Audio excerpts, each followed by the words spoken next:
வணக்கம் நண்பர்களே, நான் ஈஸ்வரன் பேசுகிறேன்.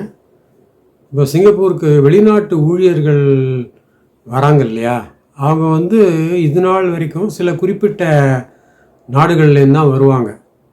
அதாவது அதில் முக்கியமானது இந்தியா, பங்களாதேஷ், ஸ்ரீலங்கா, அப்புறம் மியான்மார், தாய்லாந்து, ஃபிலிப்பீன்ஸ், இது போன்ற நாடுகள்லாம் இதில் நான் ட்ரெடிஷ்னல் சோர்ஸ் கண்ட்ரீஸ் அப்படிம்போம். ஸோ பொதுவாக இந்த நாடுகள்லேருந்து தான் வருவாங்க. ட்ரெடிஷ்னல் சோர்ஸ்னால் சைனா அண்ட் மலேசியா. ஸோ இப்போ இந்த நான் ட்ரெடிஷ்னல் சோர்ஸில் இன்னொரு புது கண்ட்ரியை ஆட் பண்ணுறாங்க. அதாவது தைமோர் லெஸ்ட் அப்படின்னு ஒரு கண்ட்ரி. தைமோர் லெஸ்ட்னாக்க அது போர்ச்சுகீஸ் வேர்டு, அது ஈஸ்ட்னு பேர் இதுக்கு. அதாவது கிழக்கு தைமோர் அப்படின்னு சொல்லலாம் நம்ம. தைமோர் லெஸ்ட்டு அப்படின்னு பேர். ஸோ இது ஒரு புது நாடுங்க. இது இந்தோனேஷியாவில் இருக்குது. இது கொஞ்சம் பெரிய சைஸ் தான், சிங்கப்பூரோட ஒரு பெரிய size. 14,800 square kilometres area. Singapore 720 square kilometres தான். ஆனால் இவங்களுடைய பாப்புலேஷன் 1.4 மில்லியன் பீப்புள் தான். இது இந்தோனேஷியாவில் இருக்குது. ஓரளவு பின்தங்கிய நாடு தான் அது. அதாவது இதனுடைய ஹிஸ்ட்ரின்னு பார்த்தீங்கன்னாக்க, இது முதல்ல போர்ச்சுகீஸ் ஆளுமையில் இருந்தது. அதுக்கப்புறம் இந்தோனேஷியா இதை கேப்சர் பண்ணிடுது 1975 பண்ணிவிட்டு கொஞ்சம் ஒரு ஸ்ட்ரிக்டாக அவங்க ரூல் பண்ணாங்க. அதுக்கப்புறம் ஒரு 1999 இவங்க என்ன பண்ணாங்கன்னா, ஒரு ரெஃபரண்டம் வேணும்னு சொல்லிட்டு கேட்டாங்க. அதாவது பொது கருத்தெடுப்பு அப்படின்னு சொல்லிட்டு பேர். யுனைடெட் நேஷன்ஸ் கண்டக்ட் பண்ணிச்சு. அதில் நீங்கள் தனியாக இருக்கிறீங்களா இல்லை இந்த இந்தோனேஷியாவோட ஒரு பகுதியாக இருக்கீங்களா அப்படின்னு சொல்லிட்டு ஒரு பொது ரெஃபரண்டம் வச்சாங்க. அதில் கிட்டத்தட்ட 78% பீப்புள் நாங்கள் தனி நாடாக போயிடுறோம் அப்படின்னு சொல்லிட்டு சொன்னாங்க. ஸோ அது 2002 இது தனி நாடாக ஆயிடுச்சு. அதாவது நமக்கு சம்டைம்ஸ் ஒரு டவுட் வருதுங்க. அதாவது இந்த மாதிரி எல்லா கண்ட்ரீஸ்க்கும் இந்த மாதிரி வாய்ப்பு கிடைக்குமா? ஆப்ஷன் கொடுத்து தனி நாடாக போகிறீங்களா இல்லை அதோடையே இருக்கீங்களா? அந்த மாதிரி இருந்ததுன்னா ஈழம் எப்போ கிடச்சிருக்கும் நமக்கு. இப்போ சிங்கப்பூர் கூட பார்த்தீங்கன்னா 1965 மலேசியாவோட தான் இருந்துச்சு. அப்போது திரு லீ குவான் யூ தான் யங் மேன், அப்போது எனர்ஜெட்டிக்காக இருந்தார். அவர் என்ன சொன்னார்னா, சிங்கப்பூர் தனியாக போக வேண்டாம், நாங்கள் மலேசியாவோடையே இருக்கோம். ஏன்னா அப்போ தான் ஒரு ஒன்றுபட்ட நாடாக இருந்தால் தான் பலமான நாடாக உருவாக முடியும் அப்படின்னு சொல்லிட்டு அவர் கேட்டார். ஆனால் அப்போது இருந்த இந்தோனேஷியாவில் இருந்த ஆட்சியாளர்கள், மலேசியாவில் இருந்த ஆட்சியாளர்கள் இவரை சேர்த்துக்கலை. அதாவது சிங்கப்பூர் நீ தனி கொடுத்துன்னு போயிரு அப்படின்ட்டாங்க. எங்களோட சேர வேணாம், நீ தனியாக போயிரு அப்படின்ட்டாங்க. ஆனால் திரு லீ குவான் யூ ரொம்ப வருத்தப்பட்டார், அழுதார், கண்ணீர் விட்டார், கெஞ்சினார், எங்களை தனியாக போக சொல்லாதீங்க, நம்ம ஒரே நாடாக இருக்கலாம் அப்படின்னு. ஆனாலும் அவங்க மலேசியாக்காரங்க ஒத்துக்கலை, நீங்கள் தனியாகவே போயிடுங்க அப்படின்ட்டாங்க. அதனால சிங்கப்பூர் தனி நாடாக உருவாயிடுச்சு 1965. அதுக்கப்புறம் அது ஒரு 15-20 ஆண்டுகளில் பார்த்திங்கன்னா உலகத்தரத்தில் கிட்டத்தட்ட முதன்மையான நாடாக வந்துருச்சு. ஸோ அது வேறு ஸ்டோரி. ஸோ இப்போ இந்த ஈஸ்ட் தைமோருங்கிறது 2002 ஆரம்பிச்சது. அது இன்றைக்கி வரைக்கும் ரொம்ப பெரிய அளவில் அது டெவலப்மெண்ட்டை கண்ட மாதிரி தெரியல. இன்னும் இன்ஃப்ராஸ்ட்ரக்சர் இல்லை, அங்கே எஜுகேஷன் இல்லை, மெடிக்கல் ஃபெசிலிட்டி அதிகம் இல்லை, போக்குவரத்து அதெல்லாம் கூட சரியில்லை. அதனால தான் டூரிசம் வளரவே இல்லைங்க. ஏன்னா டூரிஸ்ட் வந்தாங்கன்னா அவங்களுக்கு கொஞ்சம் சீப்பராகவும் இருக்கணும், அதே நேரம் தங்கிறதுக்கு இடம் அந்த மாதிரிலாம் இருக்கணும். ஸோ அந்த மாதிரிலாம் எதுவுமே ஒழுங்காக இல்லை. அதனால இந்த மாதிரி ஆயிருக்கு. இப்போ சமீபத்தில் 3 ஜூலை 2026 சிங்கப்பூர் பிரதமர் திரு லாரன்ஸ் வாங்கும் வெளியுறவுத்துறை அமைச்சர் திரு விவியன் பாலகிருஷ்ணன், அவங்க 2 பேரும் ஈஸ்ட் தைமோருக்கு விசிட் பண்ணியிருக்காங்க. பண்ணிவிட்டு அவங்களோட நிறைய பேச்சுவார்த்தையெல்லாம் நடத்திட்டு நிறைய ஒப்பந்தங்கள்லாம் கையெழுத்து போட்டிருக்காங்க.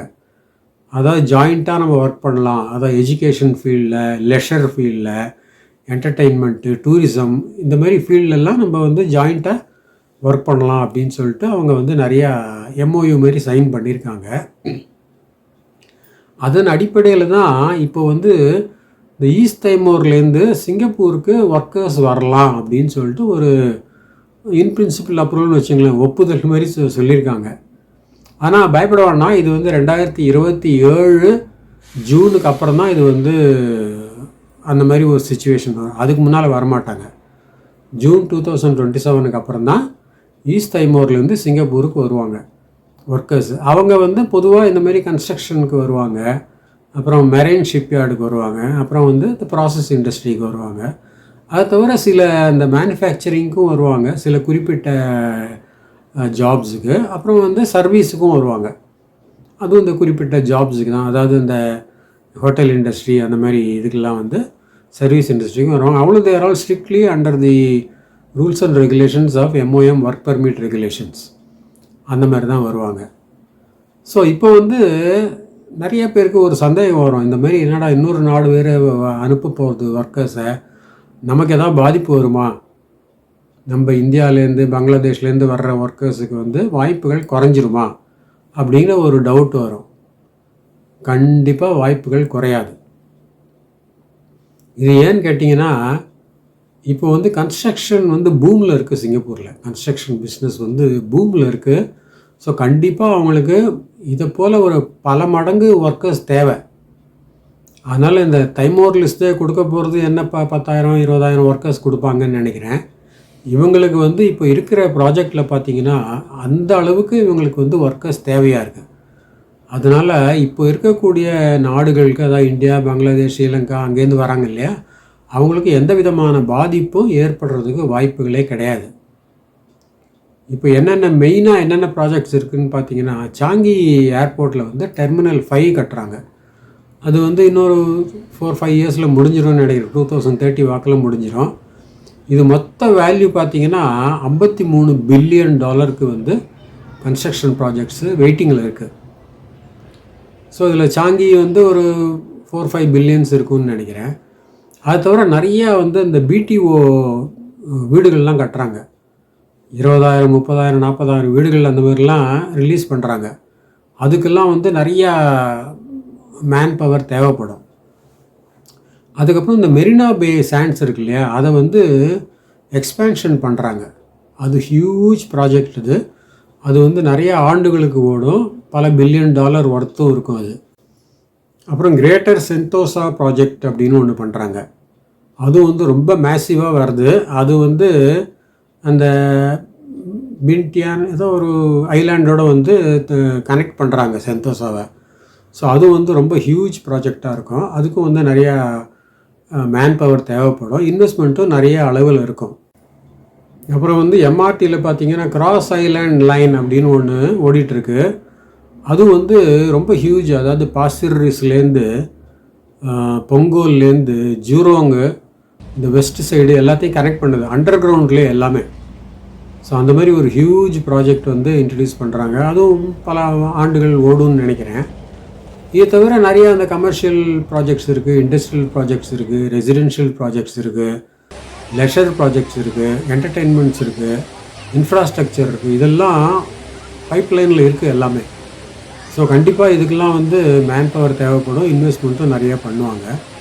அதனால் இந்த மாதிரி இன்னொரு அடிஷ்னல் கண்ட்ரி சேர்ந்துருச்சுன்னா நம்ம பயப்படவே வேணாம். கண்டிப்பாக மேன் பவருக்கு வந்து குறைச்சலே இருக்காது. கண்டிப்பாக அவங்களுக்கு வந்து தேவை இருந்துகிட்டே இருக்கும். அதனால் வந்து எந்த விதமான பயமும் கொள்ள வேண்டாம். இந்த மாதிரி ஒரு எக்ஸ்ட்ரா நாடு வந்து அனுப்ப போகிறது அப்படிங்கிறதுனால ஒரு காம்படிஷன் வரும். கண்டிப்பாக அவங்களுடைய திறமையை காட்டுவாங்க.